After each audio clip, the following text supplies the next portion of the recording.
Imagine you're sitting in an exam room, you turn the page, question 16, and this exact question appears. 9 marks. Most students panic because they don't know where to start. But here's the truth. This question is actually one of the easiest once you know how to think like a programmer. In today's lesson, I'll show you how to solve it from scratch. We'll first draw the flowchart step by step as required here. Then we do the pseudocode. By the end of this video, you'll be able to answer any similar question confidently. Welcome to ICT Kenya, and let's begin. Never rush into drawing a flowchart. The first thing every examiner expects is that you understand the problem. Let us read carefully. A player guesses a winning number. Simple enough. If the guess number is 10, that means 10 is a winning number. The player is declared a winner and the game ends. So immediately we know one path leads directly to the end. Next, if the number guessed is not equal to 10, the player is told to try again. But there is another condition. When the number of trials exceed 4, here, notice the wording carefully. It says exceeds 4, not equals 4. That means after the fourth unsuccessful attempt, the next check should terminate the game. These small details are where students lose marks. Step 1. Let us identify the variables. Before drawing anything, let's identify what information we need. We need the guessed number and the number of trials. Let's call them number and trials. We will initialize trials to 0 because no attempt has been made yet by default. The player has not started playing the game. Step 2, start drawing the chart. Each flowchart begins with the start symbol. After start, initialize trials equals 0.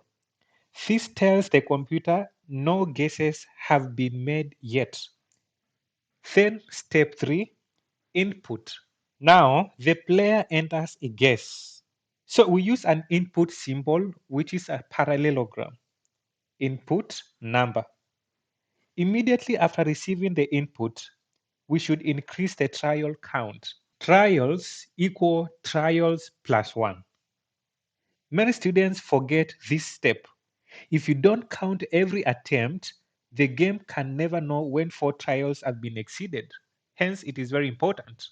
Step 4, first decision. Now comes our first decision. Ask the question, is number equal to 10? If true, output winner, then go to end. We shall join end later. Very straightforward. If false, don't end immediately. The question tells us the player should try again. But before allowing another attempt, we must check whether the trial limit has been exceeded. That takes us to step 5, second decision. Now we ask another question. Are trials greater than 4? Notice it is greater than 4, not equal to 4. If true, display game over. Then proceed to end. We shall connect all the arrows to the end later. If false, display try again. Then return to the input number. Let us connect everything here to the end. When we have 2 paths leading to a particular point, we make use of a connector. This is called offline connector. Then our offline connector takes us to the end.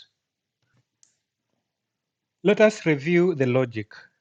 Start, initializing the trial, then inputting a number, then is the number equal to, then increment trial by 1, then check if the number is greater than is equals to 10. If yes, declare winner, and then we go straight down to stop. If no, we try again after confirming the number of trials to be less than 4. Go back and input another number. That is a complete flowchart. Next, let us transition to pseudocodes. So let us start, and stop. Then everything goes in between here. Set trials to be 0. Then repeat doing something. What is that something? Input a number. Trials is equals to trials plus 1. If number is equals to 10, then display winner. And the program should stop immediately. If trials greater than 4, then display game over. And then stop the program.